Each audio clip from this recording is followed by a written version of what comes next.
Welcome to Vinted with Scout Driscoll. Come along with me on my journey into the wine world, where I share thoughtful conversations with wine industry leaders. Get ready for marketing insights from branding and design to sales and social media, and the answer to the ultimate question: what moves wine? Hi everyone, Scout Driscoll here. I'm the host of the Vinted podcast, where I talk to top leaders in the wine industry. And today it's exciting because I'm being interviewed myself. I've got Dr. Jeremy Weiss here of Rise 25, and he's done thousands of interviews with successful business leaders. And we've flipped the script today where he's going to be interviewing me. Scott, I'm excited. I'm really excited because I don't know that much about wine, and you're going to educate me, but not just on wine, but actually what it goes into putting together, not just a label, but how does it represent a brand, right? And that's what it's about. Because when we look on the shelf, we only see a bottle of wine, and that's our first impression sometimes. And so we're going to get into that deep.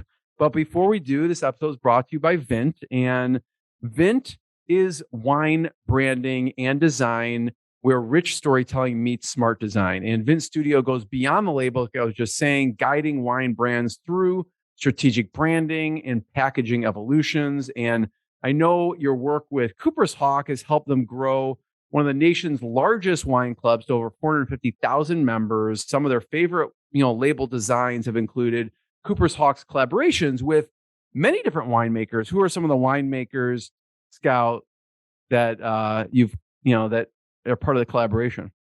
Yeah, for example, we've worked a lot with Jean-Charles Boisset. We've done over 6 collaboration labels with his wineries. Dr. Lawson out of Mosel, Germany, which is amazing, one of the best Rieslings in the world. Francis Ford Coppola, of course, St. Michel. So it's been a really pretty amazing. I love Rieslings. I'm gonna have to try that.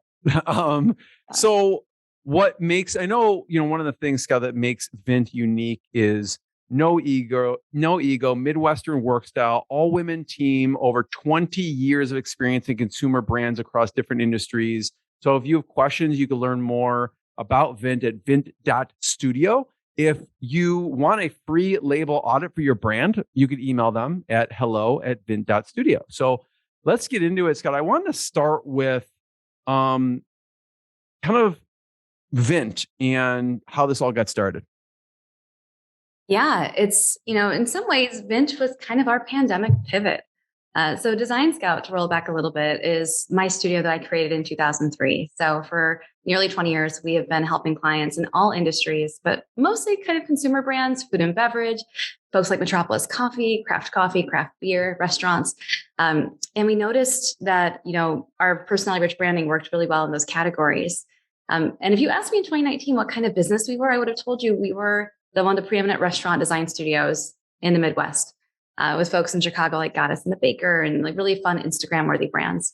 But nothing is, more eye-opening than a global pandemic that shuts down restaurants. So at that point, restaurants were like 60% of our business, including one of the largest wineries in the country, Cooper's Hawk Winery and Restaurants. I've been there. Yeah. Yeah. So when the restaurants all, mothballed or shut down temporarily, I took that opportunity to revisit, our passion for projects beyond branding for restaurants and really leaned into the concept that we are amazing at designing wine labels and wine brands. Cooper's Hawk is one of our largest clients and has been for nearly 8 years.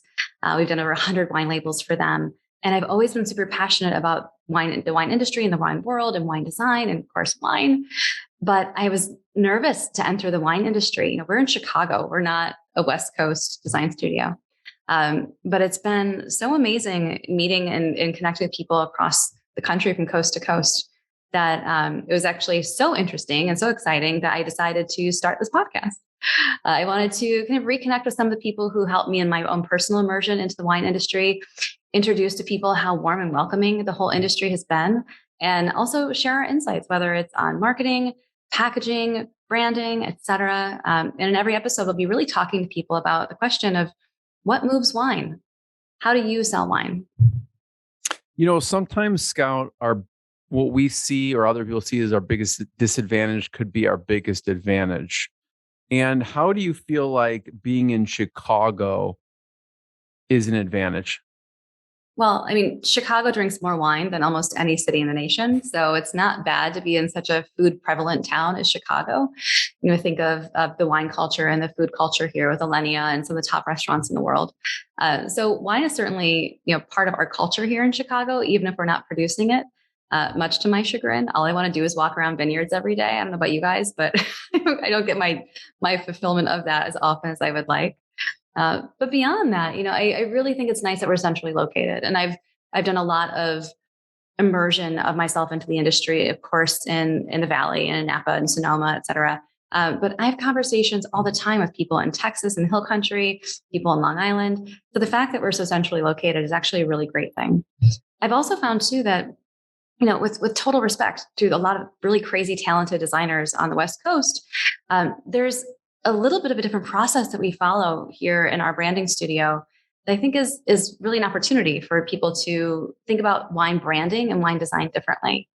So often, and I will talk about this in a little bit, but so often we talk about wine labels and it's all about the label. But to us, a label is almost a symptom of the broader brand. It's such an afterthought, in that if that label doesn't radiate the brand strategy, then it's 4x6 inches of sticky paper. And it's something that might follow the convention of what's happening in your AVA or, what people are used to in terms of a certain wine varietal, but it's not about your brand. And that's really something that we bring to the table. We're going to dig deep into this, the difference between Wineries brand and Wineries label. But before we do, you mentioned the question, which people should check out all episodes on this podcast. What moves wine? You're going to ask this among your guests. I'm going to ask this of you, starting off with, first of all, I mentioned about the Cooper's Hawk Wine Club, right? Tremendous. How did Cooper's Hawk grow the nation's largest wine club? Yeah. I mean, for us, it's really about beginning with lifestyle. It's all about, identifying what is that emotion and that North Star of that brand, and how do you begin to bring that lifestyle into the fold? Cooper's Hawk is a really interesting case study because their restaurants, you can only get their wine at their restaurants.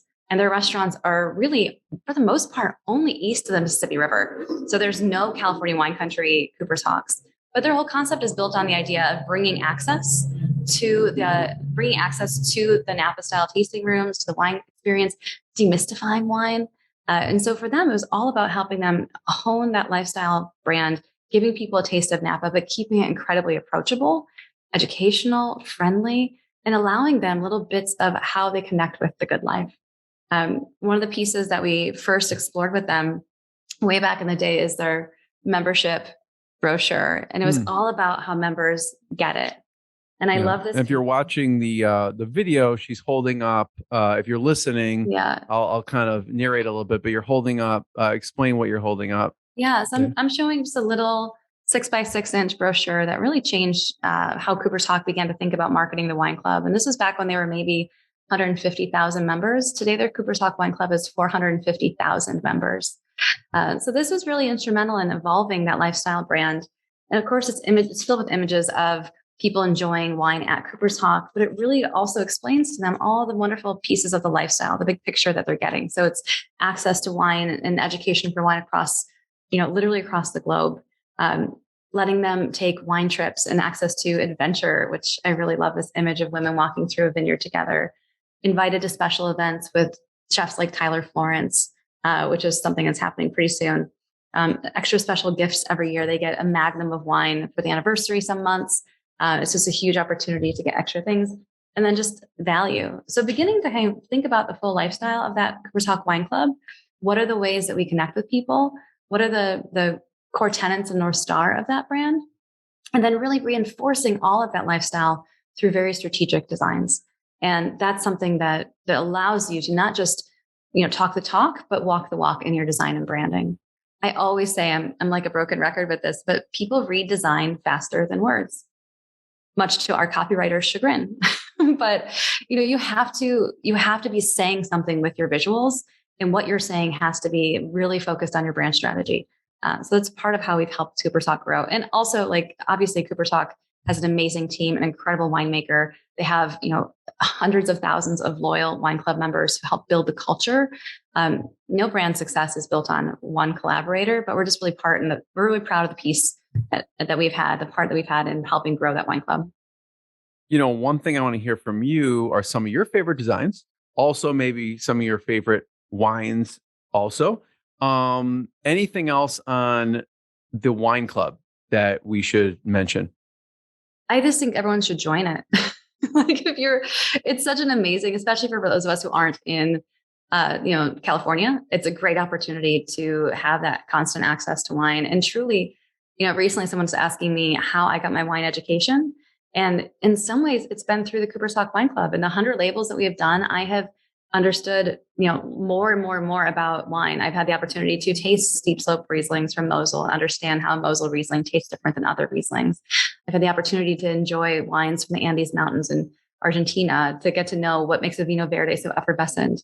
There's just so many different ways to engage with their wine club and have that education through wine. They really appreciate. And their master sommelier is Emily Wines, who is currently the chair of the Court of Master Somms.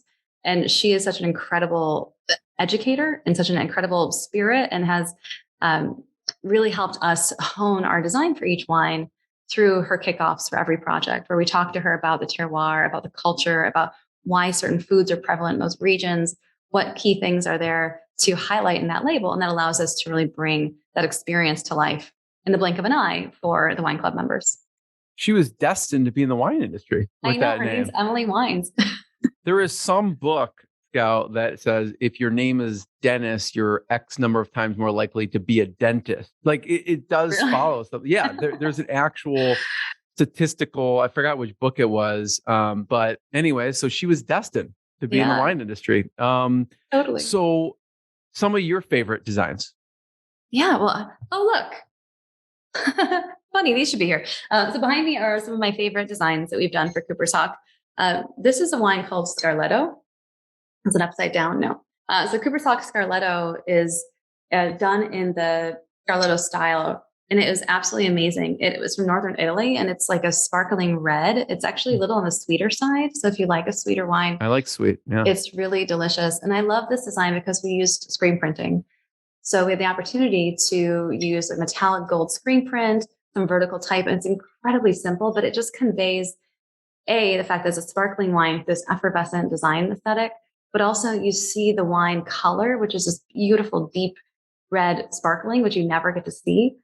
We really consciously kept the design very simple to allow that shine through. And so when you see Scarletto on the shelf, all you see is that deep red, ruby red color for the sparkling. And of course, the big gold capsule, which sets it off. So this is one of my favorites. And this is actually a Harper's Design Award winner last year. Yeah. And then speaking of those Rieslings I mentioned, this is our collaboration with Dr. Lawson out of Mosel. And you'll see, in Mosel, they have these really steep hills in every single, in the valley to the Mosel River. So the Riesling is grown on these like 30-degree hills. It's insane. I don't know how they actually cultivate the wine there. But at Dr. Lawson, you have this beautiful chateau. And so we executed a visual of the chateau in a very cool modern way.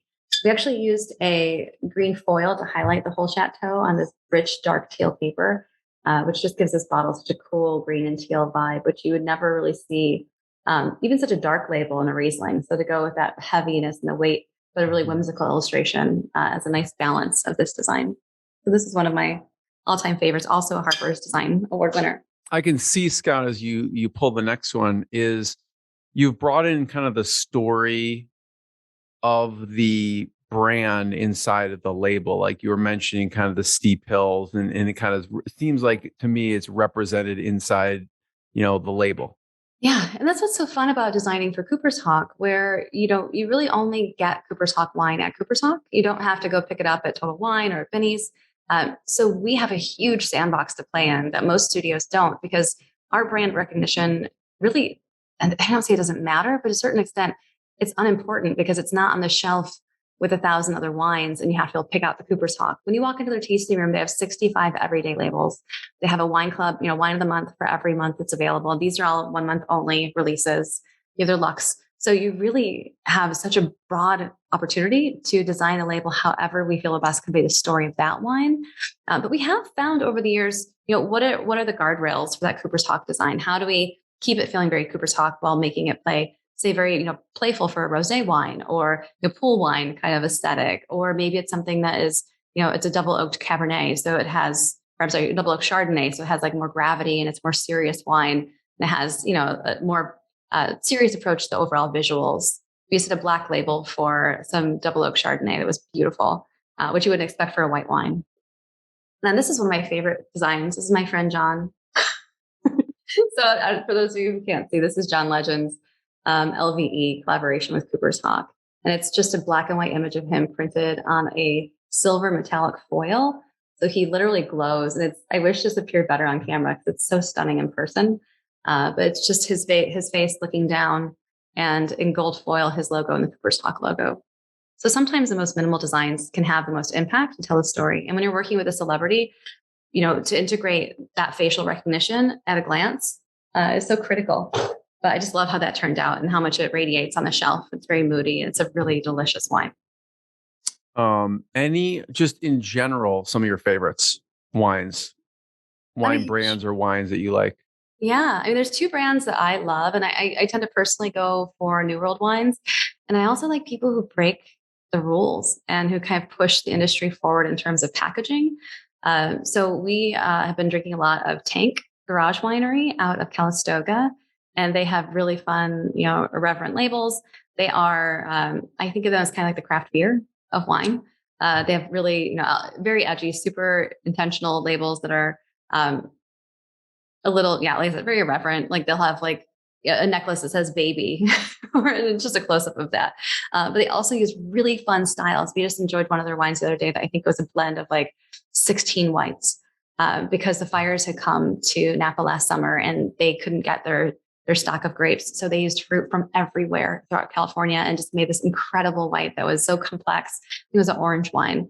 It was really, really just something I'd never had before. And I'm a huge fan of Nomatica too. It's a sommelier based brand where she kind of curates wines that she loves in cans with really fresh labels. And they're great. Amazing. I love it. Now I want to get to the difference between Wineries brand and Wineries label. So talk a little bit about that. Yeah. And I touched on this a little bit with Cooper's Hawk, but for me, it's really about painting the picture of that lifestyle. And some of the most successful brands out right now are clearly all about lifestyle. And I think that's something that smaller wineries don't necessarily harness the way that they could and should. And it's intimidating because now, of course, you have so many different marketing mediums. Small wineries had to hop on direct to consumer during the pandemic like they never had before. Everyone's on Instagram. How do you find viewers, et cetera, et cetera? But you really, before you even worry about any of those problems, you have to figure out who you are. And more importantly, how you make people feel, how you fit into their lifestyle. What is that core emotion? So for us, a brand is about that lifestyle and that experience that you have when you connect with that brand. And the label is clearly how you translate that into paper and how you translate that into your packaging. And we've got a lot of different philosophies and opinions about both, but you can't be just your label. If your label has an illustration on it, say it's a chicken, I don't know. Illustrations were hot like 10 years ago. Like a lot of brands are like, oh, we're the chicken winery. and it really has to be so much more. Another great lifestyle brand that I love is Dow. Dow from Paso Robles is just such an amazing luxury brand. And they have this mountain that they purchased and have cultivated for the last, 10 years. They just released Patrimony, which is a 100-point Cabernet last year. And they're just so focused on building that luxury lifestyle. And I don't think all wines need to be luxury, but I really appreciate that their imagery is always, showing people on the coast, kind of by Big Sur, where you have, overlooking the ocean. And there's a lot of ocean imagery in what they do. I believe their father was in World War II, and they have a little plane that they fly that has Dow under the wings. There's just no end to how they think about how their brand extends into people's lives and not just on the label itself. Scout, you mentioned social media for a second, and I'd love to hear your thoughts on how do brands need to change, or if they should change their approach because of social media? I do think, I personally am a big advocate for allowing wineries to have packaging that differentiates them. Every other industry does. You don't walk into a gourmet grocer and go to the coffee aisle and see that every coffee from Argentina has almost the exact same label. Or, in craft beer, there's such a design revolution over the last 20 years. But for some reason, the wine industry is still so staid in, I don't want to say cliches, but genres of aesthetic when it comes to wine labels. And I get it. People want to be validated as fitting in, and they want to feel, if I'm serving a French Bordeaux, I want to look and feel like a French Bordeaux. People have collected Bordeaux's for centuries. There's a honor, there's a legacy that you need to honor there. But when it comes to new world wines, I really think people need to take a leap of faith and stand out in their branding and their packaging. And one reason I really believe that is social media. There is such a critical difference in how a bottle looks on the shelf and how it looks when it's, the size of a picture on your phone. Whether it's someone on Instagram holding it and your label is a centimeter tall, or whether they're on Drizzly and people are shopping online and trying to, discern like what the difference is between these brands. These are they're minuscule. They're like little tiny billboards of your brand that if people can't recognize your brand, differentiate, it's so critical. Then you're just going to look like everyone else. You're going to fall into the same conventions and same context.